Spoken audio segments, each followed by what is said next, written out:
All right, 6.3 continued. Binomial and geometric random variables. This is part two. This is going to be mostly focused on the geometric random variables, but we have something to clean up with binomial random variables, and that is the mean and standard deviation. I have the formulas down here for mean and standard deviation. Mean is very similar to what you might have seen before with expected value. The number of trials times the probability. Okay, N and P are still the same N and P throughout this problem.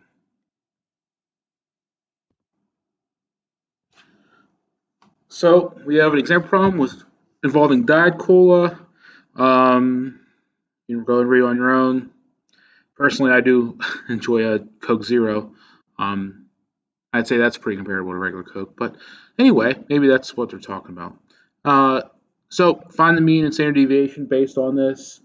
So use the formula. So what is the total number of subjects? 30. So your N is 30. And what is your probability? Your probability is 0.5, right? So P is 0.5. So your mean is pretty simple. Your mean is going to be 30 times 0.5, which is equal to 15. And the standard deviation is going to be the square root of n times p, which we just found. So I'm just going to put it right here in the formula. 15 times what? 1 minus p. So 0.5 times 15 is going to be 7.5. So the square root is 7.5. That's going to be about 2.74. And there's your standard deviation of x.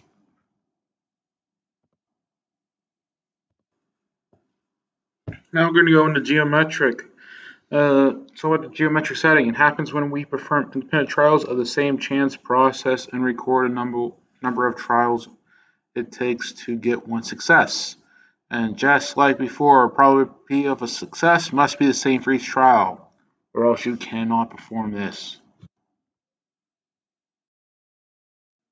All right, so we have definition for geometric random variable and geometric distribution. So this is a slightly different mindset of how we are solving these problems to what we were doing before. Some of you might like this better. So what does this mean for us? So y represents, as it says, number of trials that it takes to get a success in a geometric setting. So it may take 4 tries to get a success, or 10 tries. That's what you're trying to figure out. And the probability of getting a set number of successes is the geometric distribution of y.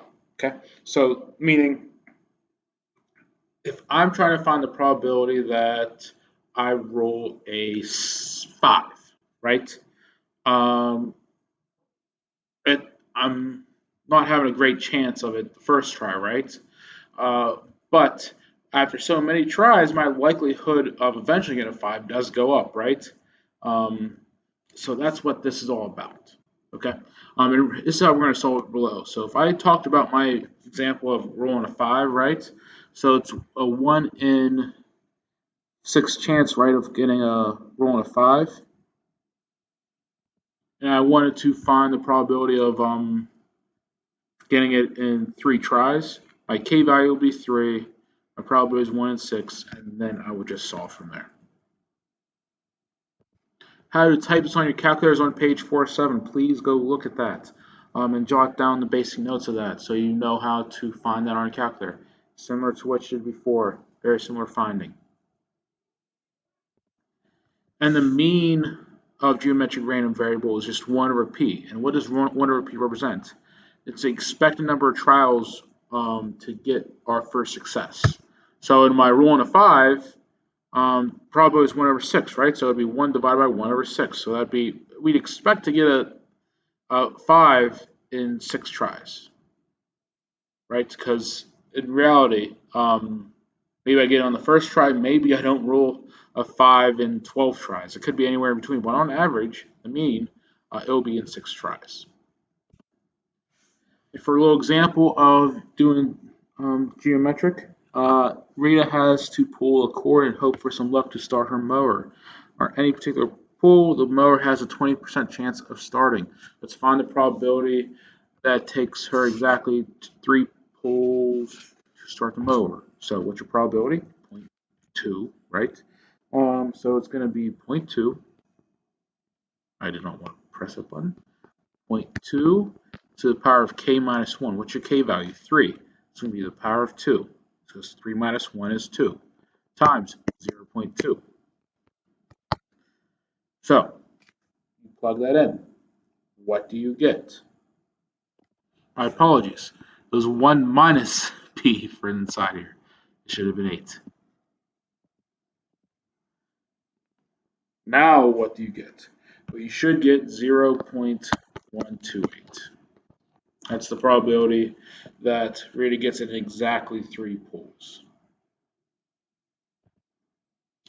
Now, if I were to ask you for the mean for this, what would it be? The mean for this would be 1 over the probability, right?